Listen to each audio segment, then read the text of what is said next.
Muraho neza nanone abakurikira ibiganiro byacu kuri channel y'Ikinyarwanda n'umuco nyarwanda. Nongeye rero kubatashya nk'uko bisanzwe, muri kumwe nanjye ni Rumare Ntwari nkunda amahoro. Uyu munsi ugiye kongera tugirane ikindi kiganiro, mukanya ndababwira ingingo tugiye noneho kwibandaho kugarukaho kuri uyu munsi. Gusa ndabifuriza ibihe byiza muri iyi minsi mikuru. Wa Noheli wo twarawuhiritse wararangiye, ndetse n'ubunani umwaka mushya wa 2024 uzababere umuhire, muzarumbukirwe rero muri byose. Ibirori mutegura mwizihiza iminsi mikuru bizabagendekere neza. Njya nkunda kumva abantu bavuga, ntamye ko ari imvugo nawe udukurikiye wumvise inshuro imwe cyangwa nyinshi, bavuga bati n'inyagasambu rirarema. Ese iyi mvugo abanyarwanda benshi bakunda gukoresha, cyane cyane abakuru, waba uzi icyo isobanura n'aho yaturutse? Uyu munsi rero tugiye kubigarukaho, ntucikwe kandi ubane natwe kugera ikiganiro kirangiye, kugira ngo wumve amateka y'imvugo yasize umugani, igasigara mu bwonko bw'abanyarwanda, na n'ubu tukaba tuyikoresha. Iyi mvugo imaze imyaka myinshi, kuko ubu tuvugana hashize imyaka igera kuri 48 imvugo yamamaye mu Rwanda. Dore ko iyi mvugo yaje mu mwaka w'1975 inyagasambu nyine, mu murenge wa Fumbwe hariya inyagasambu. Iyi mvugo rero twihuse yakomotse ku bakozi ba minisiteri yitwaga Minintel, yari minisiteri y'ubutegetsi bw'igihugu n'amajyambere ya komini. Wakwibaza si ibyo bihuriye hehe, bishoboka bite? Abakozi b'iyo minisiteri bahuriye hehe n'iyo mvugo yasize umugani? Aba bakozi rero bagiraga umuganda ngaruka kwezi mu minsi ihera y'ukwezi nyine, bakawukorera inyagasambu mu karere ka Rwamagana.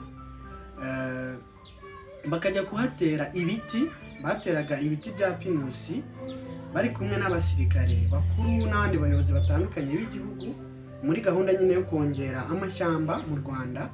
Kuko murabizi ko ibyo atari iby'ejo n'ejo bundi, ahubwo hashize imyaka myinshi igihugu gishyira imbaraga mu kongera amashyamba, kugira ngo turwanye ihindagurika ry'ikirere, tuyungurure umwuka n'ibindi byiza tugezweho no gutera amashyamba, gusimbuza yashaje n'ibindi.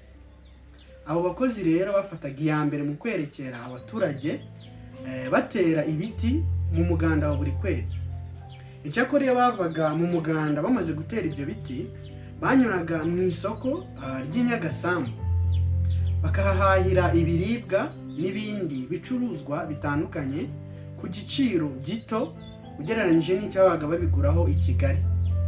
Aha ndababwira ko abenshi mu bakozi b'iyo minisiteri babaga ari abanyakigali, batuye i Kigali bacumbitse, bityo ibyo bagura ku mabutiki muri Kigali bikaba bihenze ugereranyije n'uko babiguraga muri iryo soko rya Nyagasambu.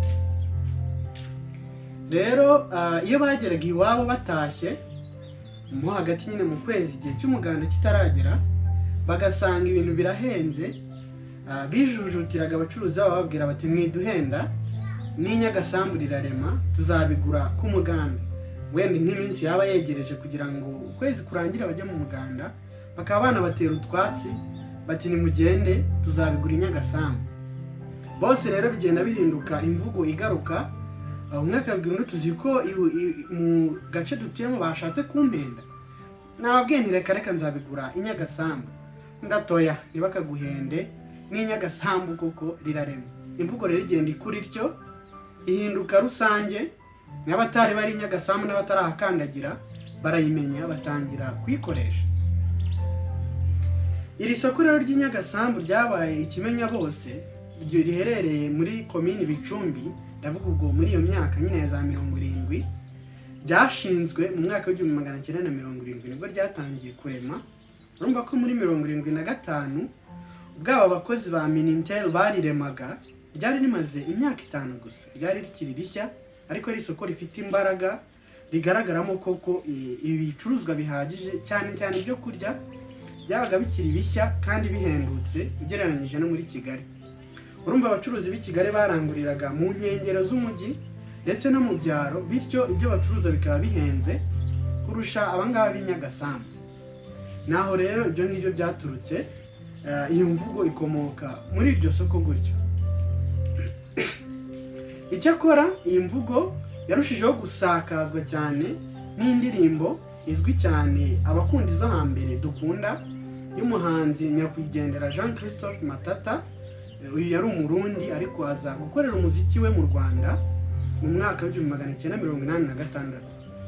Ahageze rero yakoze indirimbo ayita Inyagasambu, aho yaririmbaga asubiza umukunzi we nyine wo muri iyo ndirimbo avuga ati nzarya duke ndyame kare, nubwo we yabivuze mu Kirundi ntabasha gusubiramo, ati nzarya duke ndyame kare n'Inyagasambu rirarema, ashaka kuvuga ko atakomeza gucunaguzwa n'uwo mukunzi we, ko yakundwa n'abandi kandi bikagenda neza.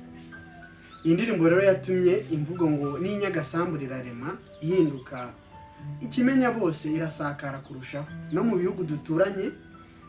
Iyi mvugo barayizi kubera iyo ndirimbo.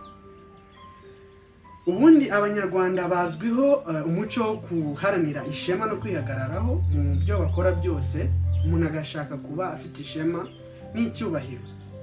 Nubwo ngo kuba hari ukubana kandi umuntu akaba agirwa n'abandi ngo nta mugabo umwe, hari abantu badakunda agasuzuguro, kugaraguzwa agati cyangwa se gukozwa hirya no hino kugira ngo bahabwe ibintu runaka basaba, cyangwa niba ari n'ubufasha babuhabwe. Bagahitamo rero kuvuga bati reka tubeho nta bino bintu tutabifitaho kugira ngo tubisuzugurirwemo cyangwa se tureregwe bikabije, badufate nk'uko bashatse, baturebere ku rutugu, cyangwa se nka cya kindi ngo imbwa ihaze cyangwa icyo yanze ngo umanika abireba, bati reka bakazibukira, bati nubwo nakigusabaga, nubwo nashakaga ko nkorera iki n'iki, byihorere aho kugira ngo bincunagurizemo, n'Inyagasambu rirarema, nakibona n'ahandi, si wowe kamara, si wowe wenyine. Gusa bitabujije ko hari abantu bakunda gucinya inkoro, bavuga bati sinakoma rutenderi ntiteranya, cyangwa se sinabona aho nkura bino bintu ndamutse ntabivanye aha ngaha, bakemera kurambarara hasi, bakabakoza hirya bakabakoza hino, bakabacunda ayikoba, kugira ngo byanga bikunze bahabwe ibyo basabaga. Abo nabo n'urundi ruhande nabo babaho, ariko si benshi. Iyi mvugo kandi ikunze gukoreshwa nanone mu bantu barambagiza, abasore barambagiza. Hari ubwo bigorana, ugasanga urambagije umukobwa ariko ntibigende neza, akakugora cyangwa se akagufata nabi cyane. Hari ubwo rero bamwe bivumbura bikabarakaza, bati na nyina wundi yabyaye umukobwa kandi ikitabuze mu rutoki ngo ni amakoma. Nubwo numvise kuri ubu ngo kubona iritarapfumutse nabyo ni ikibazo, ariko amakoma yo ngo arimo. Nuko bati nzajya n'ahandi, bati n'Inyagasambu rirarema. Iyi mvugo rero igakunda gufasha abantu kwihagararaho no kwereka abo basaba ibintu runaka ko atari bo kamara gusa mu isi, ko ibyo bashaka ko babaha cyangwa bakorana babibona n'ahandi.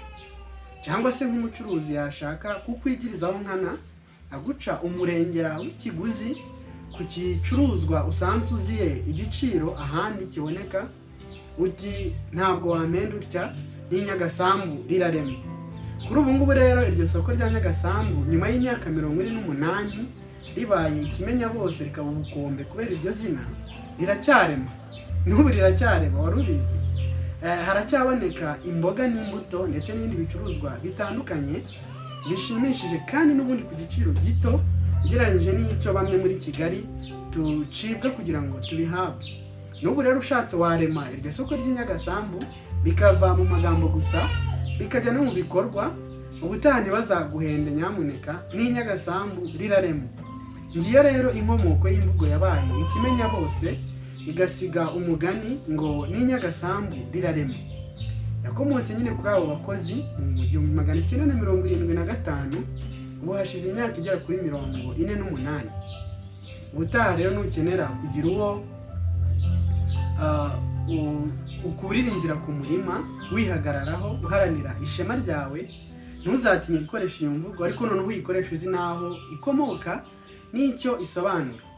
Mwakoze cyane rero kudukurikira, nizeye ko mwize ikintu gishya mu kiganiro cy'uno munsi, kuko intego yacu ni ukurushaho gusakaza ubumenyi ku rurimi rwacu Ikinyarwanda, amateka y'Abanyarwanda ndetse n'ay'u Rwanda muri rusange, ndetse n'umuco wacu tukarushaho kuwusigasira kugira ngo utazima cyangwa ukazimangatanywa no kwivangavanga n'indi mico, bituma umuntu abura epfo akabura na ruguru, tutazamera nka ka gahugu ngo katagira umuco gacika, ahubwo dukomeze gusigasira uwacu.